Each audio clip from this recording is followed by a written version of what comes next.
Hello everyone. Welcome to our podcast. Today we are diving into the topic of mindfulness. We'll explore what mindfulness means, its perceived impact on daily lives, and its role in academic settings. I'm thrilled to have Mr. Mudit Dubey with us today. Thank you for joining us, Mr. Dubey. Could you please introduce yourself briefly and tell us a little about your background? So, thanks, Satvik, for having me and for this discussion.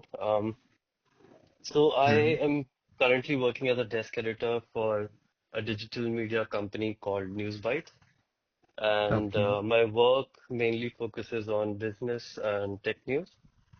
And we cover news for an average Indian reader who is ambitious, hardworking, and upright. All So, right. with respect to my background, I've been in the media industry for close to 8.5 years now, and Mhm. I have a bachelor's in commerce as well as a postgraduate diploma in journalism. That's nice. So, to start with our discussion, I'd love to know what mindfulness means to you personally. I mean, so mindfulness, it's one of those buzzwords, much like AI. You know, Mm-hmm. every other person is talking about mindfulness and mental health, Hmm. and for all the right reasons, right? Yes. And I think for me, mindfulness is all about being fully present in the moment, right? It's like paying attention to what is happening now without getting lost in thoughts about the past or future or worrying about the outcome, right? It's like Hmm. you're at one thing and you're just at that one thing. That's it. You're one with the moment. That's mindfulness for me. Okay, so for you, mindfulness boils down to the fact that a person needs to be focused on his present instead of his future or his past. Right. You just have to be there in the moment that is happening. It could be, um, say, let's say you're cooking something, right? It's a Sunday Hmm. evening and you're trying to make some snack. But then if you're Hmm. worried about the outcome of the snack or what could go wrong, I mean, are you even enjoying the process of whatever you're doing, right? And that Hmm. extends to everything that we do in lives. It could be a basic walk, it could be studying, reading a book, it could be um, as basic as even talking to our friends and family, right? So Hmm. mindfulness to me is about being in the present, in the moment, without worrying about the past or thinking about the future and getting lost into the surroundings of things, right? Yeah, yeah, I get you. Yeah. Okay, so that's an interesting perspective. And do you believe mindfulness has any significant impact on our mental well-being? Oh, 100%. I think earlier mindfulness was seen as one of those newer concepts where we were so much engrossed in our digital world that it made sense to, do things that were away from a screen and away from a gadget or away from a tech product. But Hmm. if you go back in time, I think mindfulness has existed for hundreds of years, if not thousands of years, right?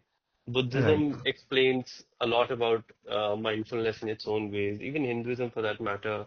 The That's true. fact that yoga has existed for centuries and centuries, it kind of goes back to uh, probably our earliest time as humans where people identified that, you have to uh, do certain things or indulge in a practice where you can um, stay more active in the present.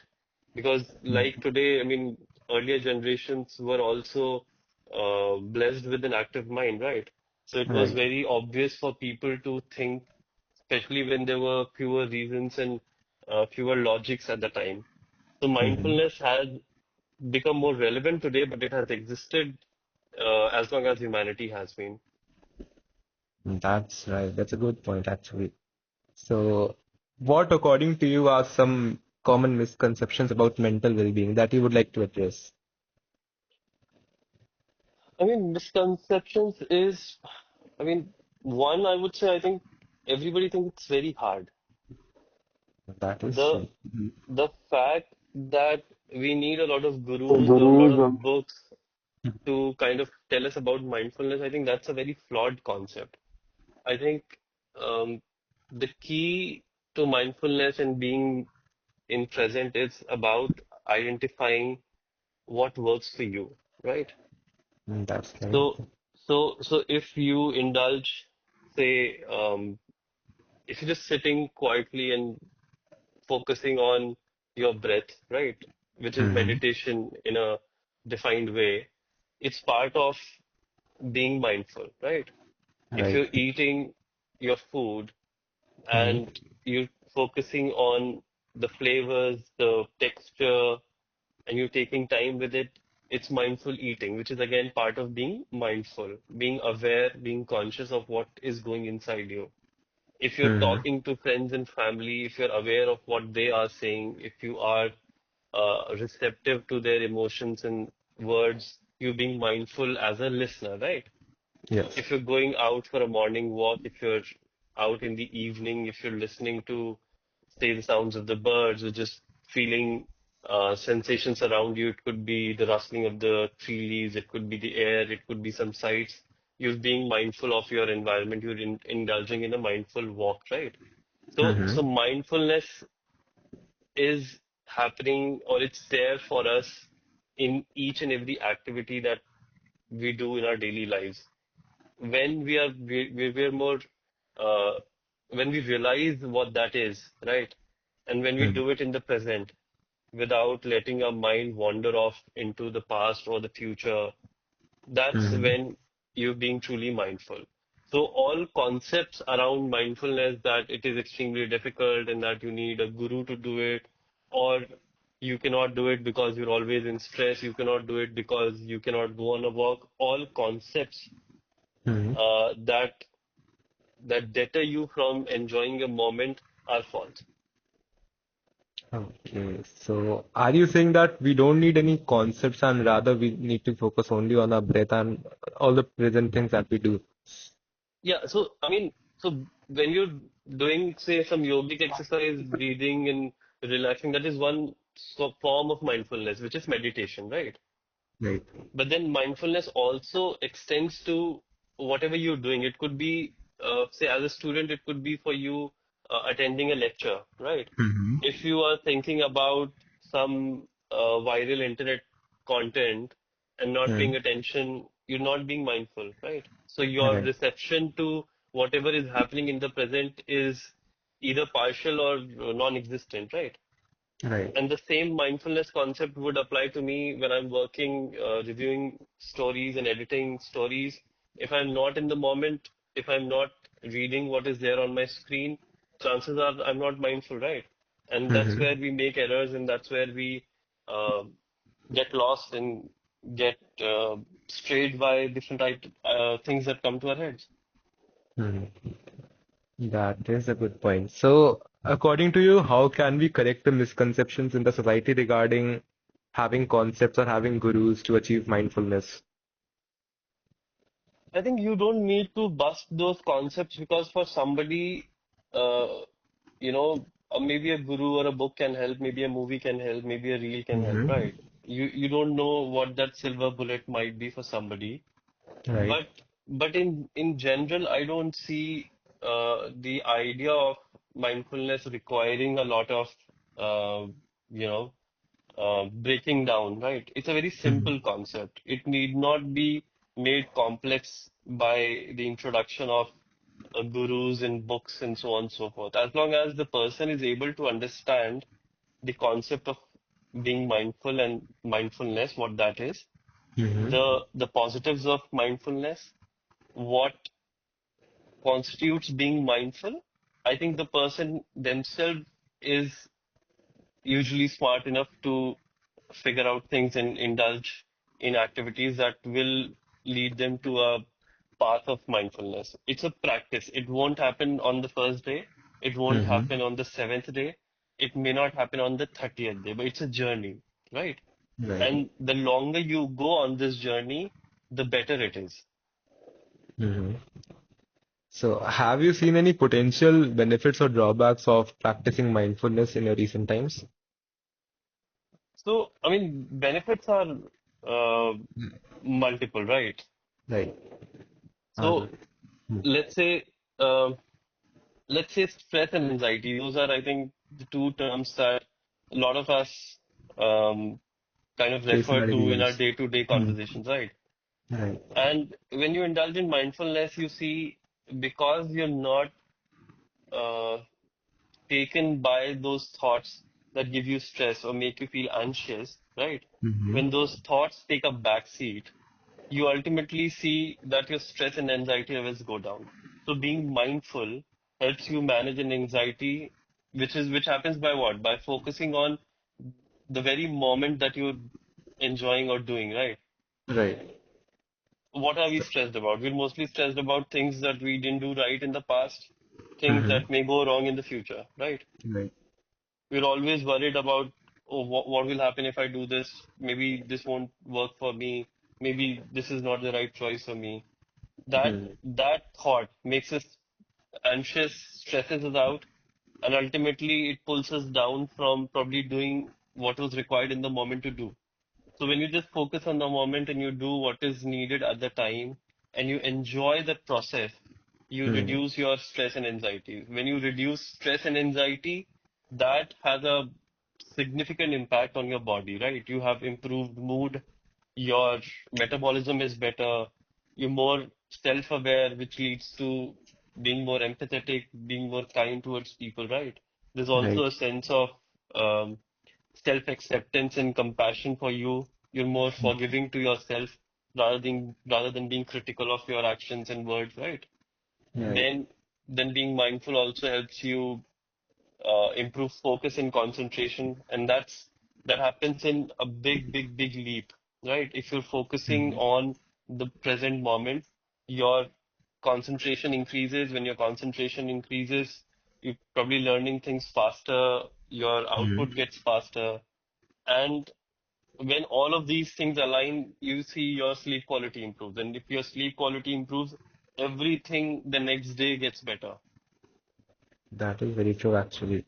And then there So, are a bunch of hmm. health benefits, right? I mean, that's again related to all of it, right? Hmm. If you have reduced stress and anxiety, if your mood is good, if you're getting good sleep, eventually your immune functionality is good, your digestion is good, your um, say your BP is good, your sugar levels are good. So there are like it's a chain effect, right? It's a domino effect.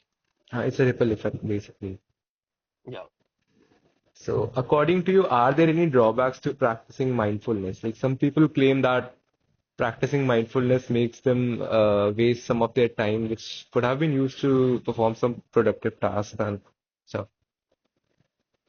So I don't see mindfulness as, something that would detract you from the larger purpose. I think mindfulness is all about doing exactly what you were supposed to do. Okay. Mhm. Mhm. So it's not in a way that you're wasting time because you're eventually doing what you have to do. Your action is not taking a backseat. It's just that when you're doing something, you are fully aware of that act, of that moment when you're doing it, how you're doing it, and even why you're doing it. So Mhm. while there may be, um, so for some, maybe let's say a breathing exercise or meditation might be a bit discomforting because the initial, uh, starting off phase can be a bit unsettling because people have not done it before, right? So again, Mhm. like I said, it's a practice. You have to be involved in it, and over a certain period of time, you will gain the positives of it. That is meditation, right? But Right. then, but then Mhm. for some, there could be, it could also be just a case of misconception, right? Like, why should I do it if it is not, helping me or it's not giving me any output right away, right? So Mhm. there could also be this case that, oh, I did this and I didn't get the desired effect that probably my friend is getting or my cousin is getting or my colleague is getting. So maybe it isn't for me, I should not do it. So that's that's a misconception. Maybe for you, you're not logged into that moment, you're not fully mindful right now. But Mm-hmm. once you continue to do it, you will get the benefits that people do talk about. All right. So coming back to your profession, how can journalists incorporate mindfulness into the daily work, and how have you been incorporating it? So I wouldn't just focus on journalists. I think so. While our job is extremely difficult and deadline bound, Mm-hmm. um, for us it is extremely important to focus at one thing at one moment, right? So Okay. let's say there are multiple stories breaking.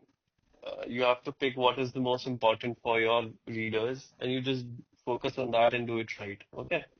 But All right. largely, if you look at um, mindfulness and mental well-being and the kind of impact it has for both students and people in work sphere, I think Mm-hmm. there's a lot to learn and a lot to be achieved there, right? Right. Because I mean, recently all of us were made aware of this unfortunate news of this EY employee who succumbed to, work pressure and all of those things. And we've had a couple of other incidents as well where, the the focus has been on work culture in India and all of that. So I Right. think it's very important not just for um, anybody in a professional space, but also people who may have retired, who may be students who are going to enter the workforce. It's a very broad spectrum concept which applies to people as young as say 12, 13, 14, and as old as 70, 80, 85. Mm-hmm. Okay. So how has mindfulness helped you manage stress and burnout as a journalist? Since as you mentioned, there are a lot of deadlines in your career. So, So I mean, for me, if you ask specifically, I think I'm more productive and more efficient just because I'm not consumed by a lot of thoughts about past, future. I'm able to focus more on work at hand in the present, right? hmm And like I said, the other benefit, reduce stress and anxiety. That automatically means that I'm in a happier space while I'm working, right? And once you're in a happier space in general, you're able to make better decisions. So it could be at work, it could be in life after work, right? hmm And then all of these things also translate to improved relationships with your managers and colleagues. Because when you're in a good mood, when your work is as when your work is, coming off as you would have liked it, in general, your mood and your output is better. So that also translates into a better environment and better relationship with people because you're not consumed by your own stuff, right? And you probably hmm feel more satisfied with your work. And that is one key because a lot of times we do things where we do it for the sake of money or for some job security or a safety net, but we're not truly satisfied with what you're doing.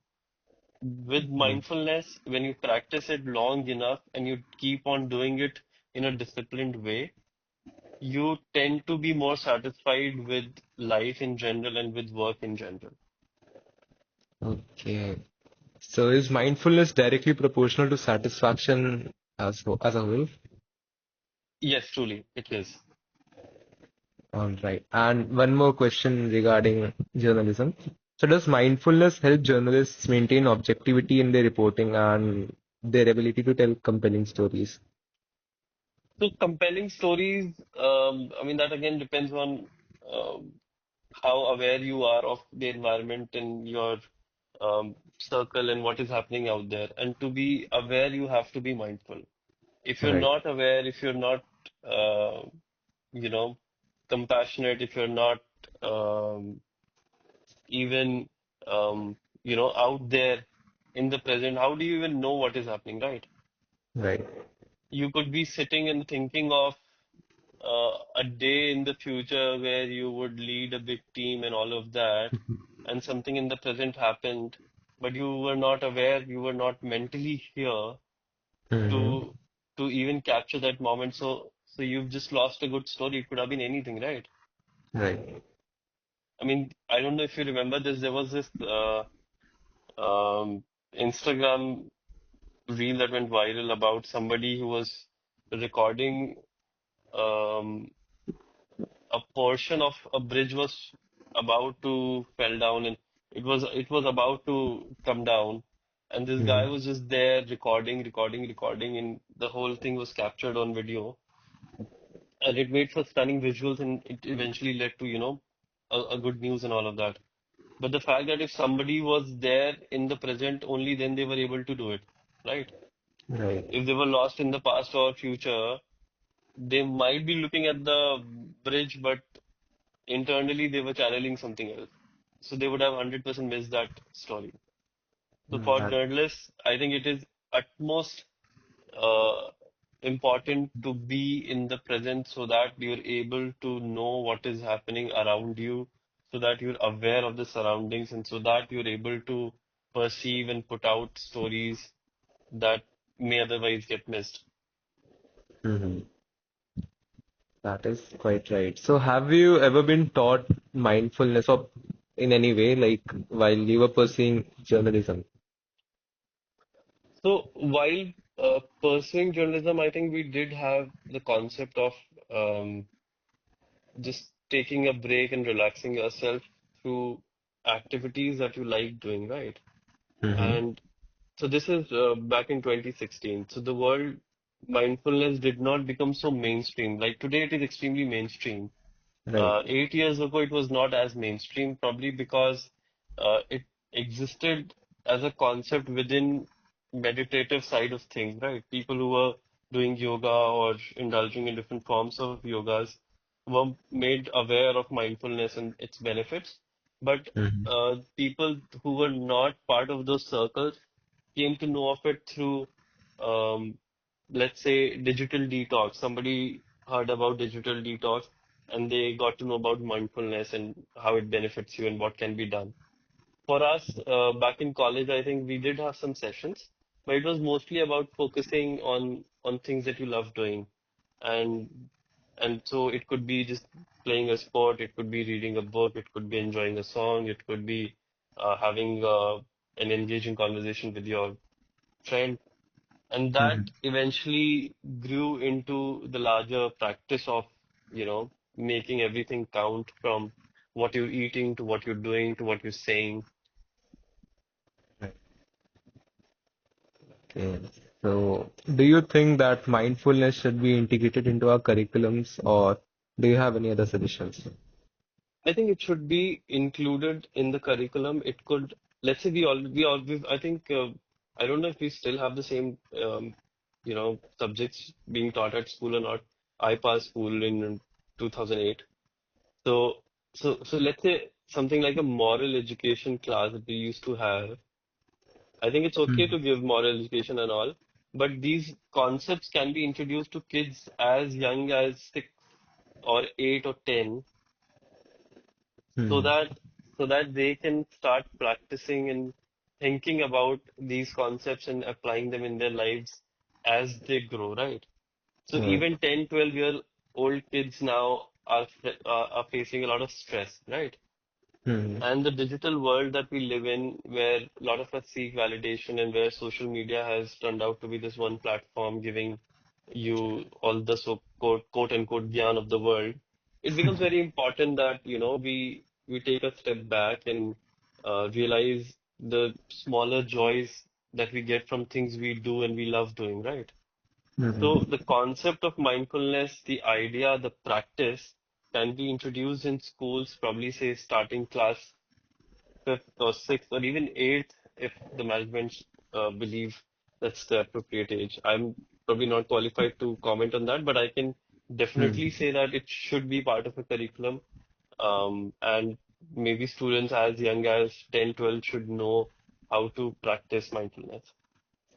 I think many schools teach value education or moral education to students, but Don't you think that students take it as something very frivolous because they don't add to the grades, so students they feel the need to just pass the exam and cram it up or something.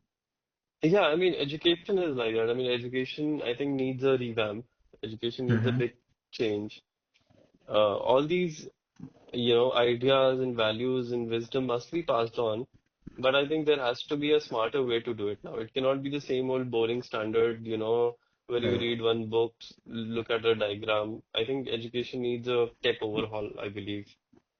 You could do with stories which drive moral values. You could engage in conversations, one-on-one conversations or group Mm-hmm. conversations drive moral values.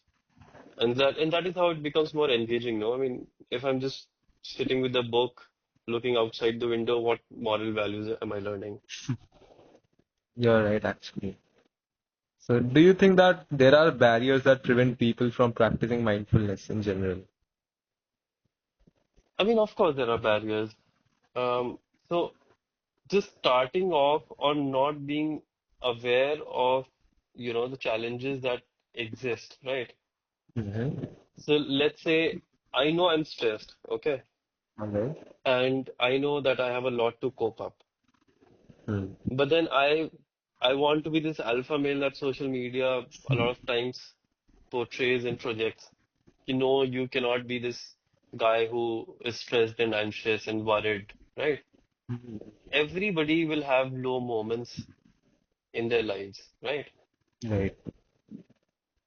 Now, so the points that people don't understand or things that uh, in a way keep people away from practicing mindfulness is one, I would say, judgmental thoughts, right? It's Mm-hmm. very easy to judge oneself and one's thoughts and feelings, and that can make practicing mindfulness challenging because thoughts will flow one after the another. You might even judge yourself why you're doing this. Do you even need this, right? What is going to Right. come out of it? Is this like am I wasting an hour doing all of this, right? Mm-hmm.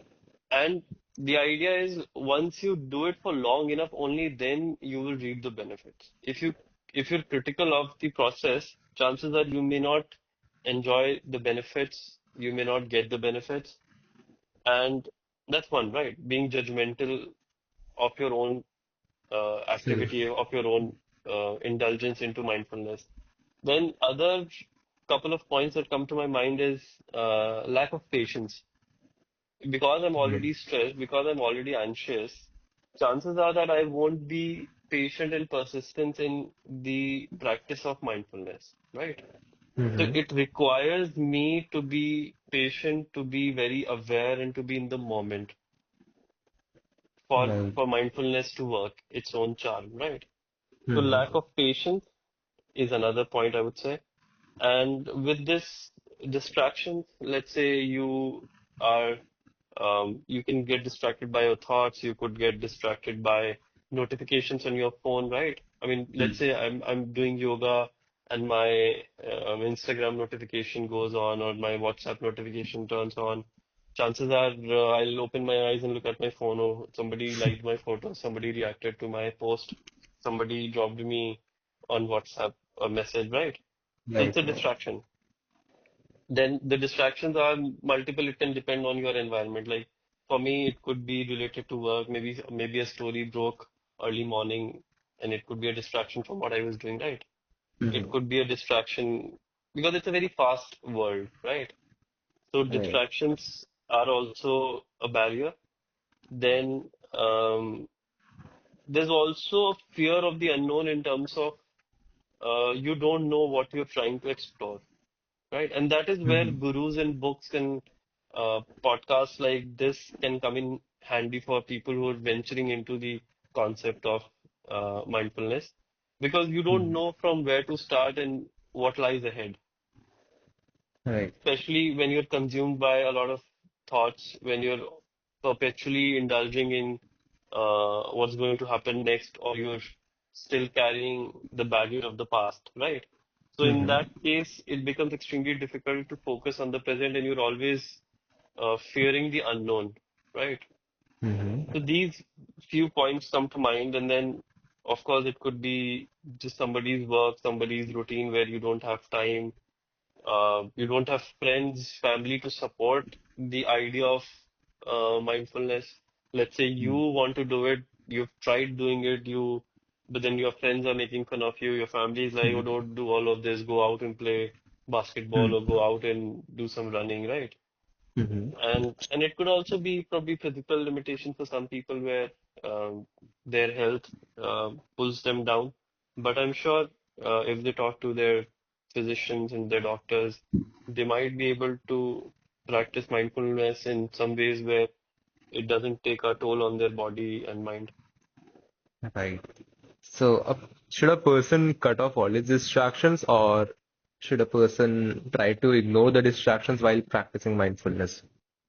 So it is extremely difficult to cut off from distractions and to completely ignore distractions. There will Mm-hmm. come a time when somebody would be able to both cut them off and ignore. But like I Mm-hmm. said, it won't happen just when you start indulging in mindfulness. It will take a lot of time and effort and persistent effort. You have to be extremely disciplined and very aware through and through to be able to train your mind and body and soul and align all three to be Mm-hmm. able to be mindful. And it's a continuous process. It's not like if I do it for a year, it will last for another 10 years. No, you have to keep doing it, Right. right? So it's a Mm-hmm. constant practice. And there are only two mistakes one can make on this journey. One, not uh, not starting at all. Okay, Mm-hmm. that you hear it, yeah, this is the idea, this is how you do it. But then, okay, I don't want to start now. Maybe a year later, maybe 6 months later, I want to do muscle build-up, muscle exercises or cardio right now. I don't want to indulge in this. So Mm-hmm. that's one mistake, right? You may not start at all. And once you start, the other mistake that you can make is not go all the way. Because like I said, it's not something which is transitionary. It's not like it's not an antibiotic dose where it has to be taken for 5 days and 7 days and then it's all good. It's a continuous process which has to be adopted and followed in a very disciplined and persistent manner.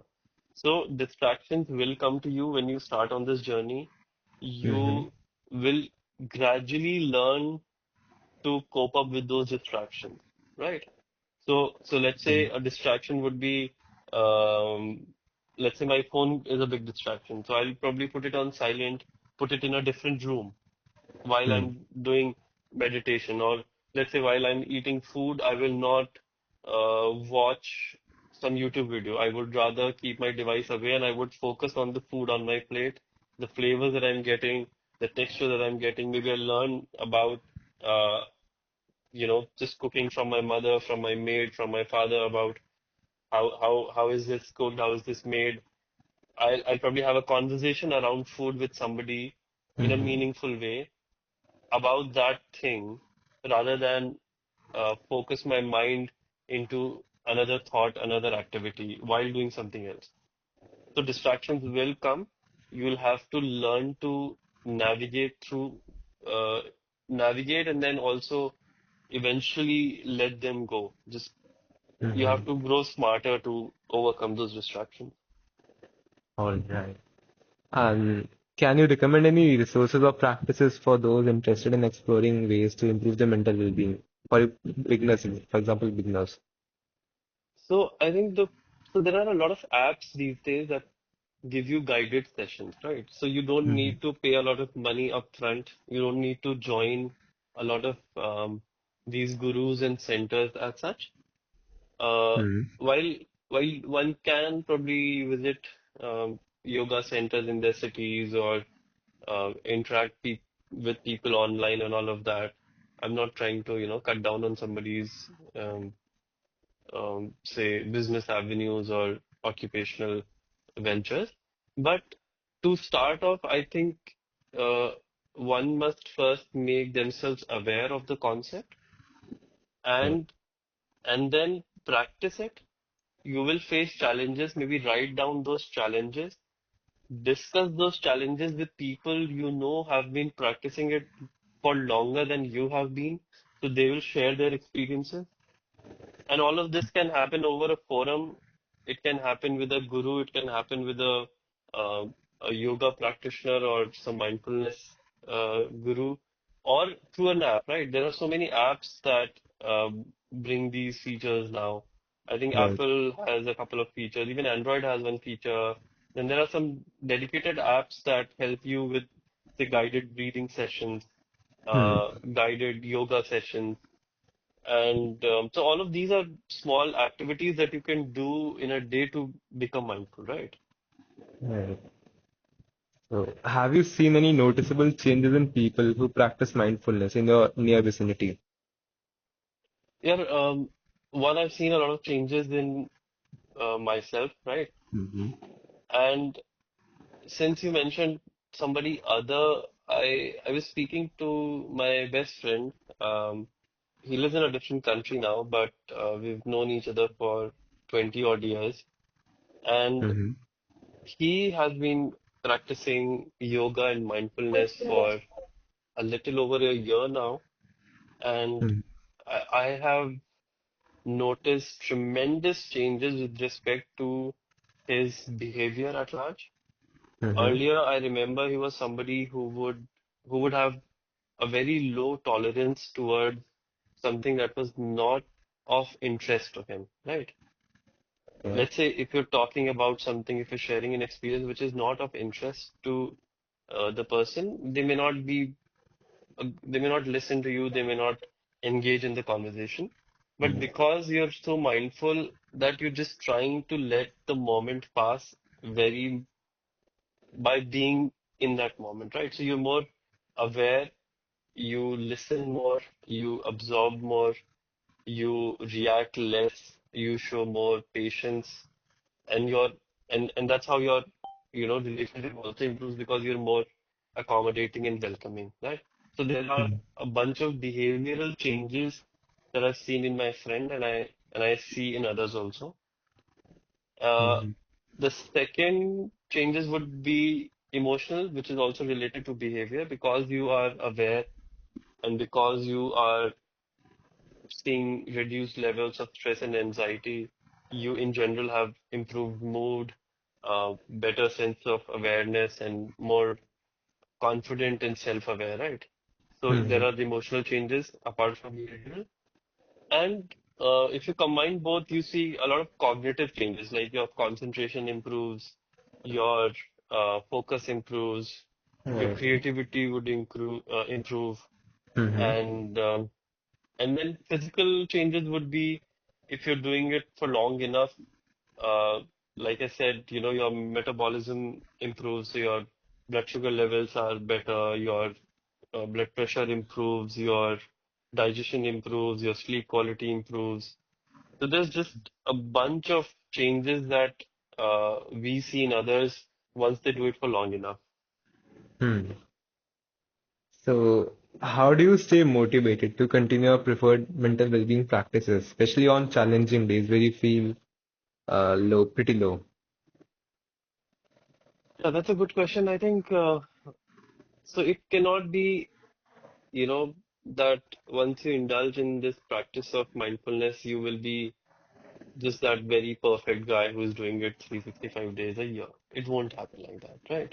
Mm-hmm. But what one should understand is that it's similar to taking a shower, it's similar to brushing your teeth in the morning, or eating food, or getting sleep. It's just one routine that you do in a day that that adds a lot of positives to your mind, body, and your cognitive and your behavioral change thinking and your perception of things, right? So Right. so while challenges will come, what one can do is always break down their plans for the day, right? So you Mm-hmm. could indulge in mindfulness in different ways. Like I said earlier in this conversation, while you're eating food, while you're walking outside, while you're reading something, while you're engaging in a conversation. just living in that very moment and being aware of what is happening around you, what somebody is saying, what other sounds are you noticing, just focusing on that particular present moment is an act of mindfulness.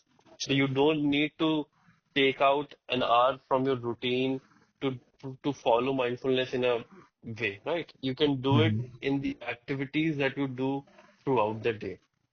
For a more comprehensive form of mindfulness where you indulge in meditation, right? Mhm. For that, there may be like a very strong routine that you can follow. You can do it in the morning, which is ideally the best. You can do it after work. You can do it probably sometime in the afternoon if you get time. For that, Mhm. I think it will depend on an individual schedule. But 15, 20 minutes, 10 minutes, just don't skip it. The larger point being, you don't have to do it an hour a day. Let's say today you don't have that the luxury of time. Do it for 10 minutes. Do it for 15 minutes, right? Mhm. Do it while eating food. Do it while uh, walking down to a grocery shop. Just be aware in passing moments. That's it. All right. That's very encouraging to hear. So, do you have any tips for staying consistent, like for other Uh, people who are new to this? I think um, just start small. That's the first step. Don't set out big goals that do this, I'll do that, and I'll do it all the time. Just start small and set measurable and achievable targets. Okay. So Mhm. measurable is important because once you start measuring, you automatically get a feedback on it.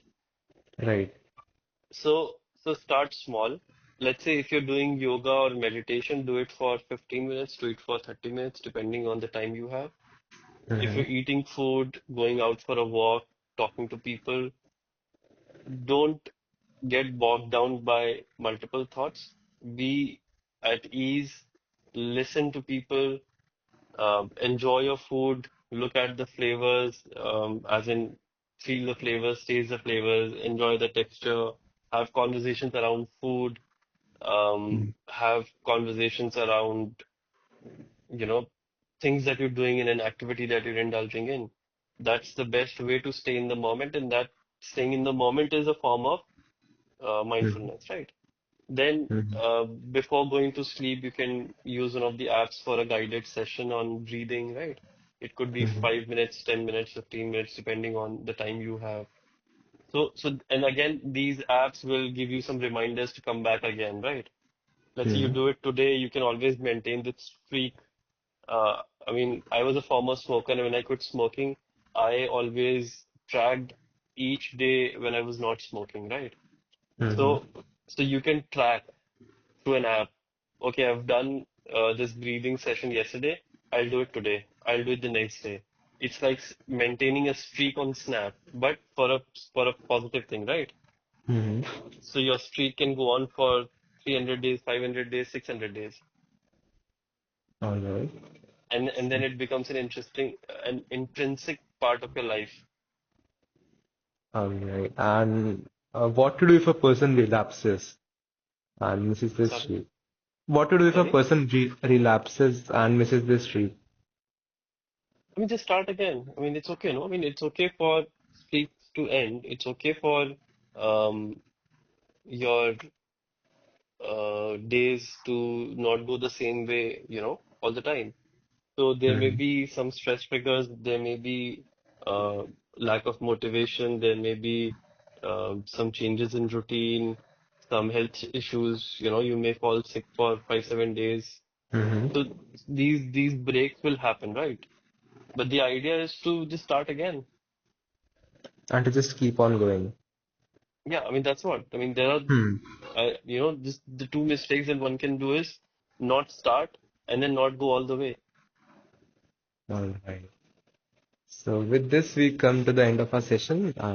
Thank you, Mr. Dugas, so much for sharing your thoughts and experiences with us today. Your insights into mental well-being and mindfulness have been truly valuable.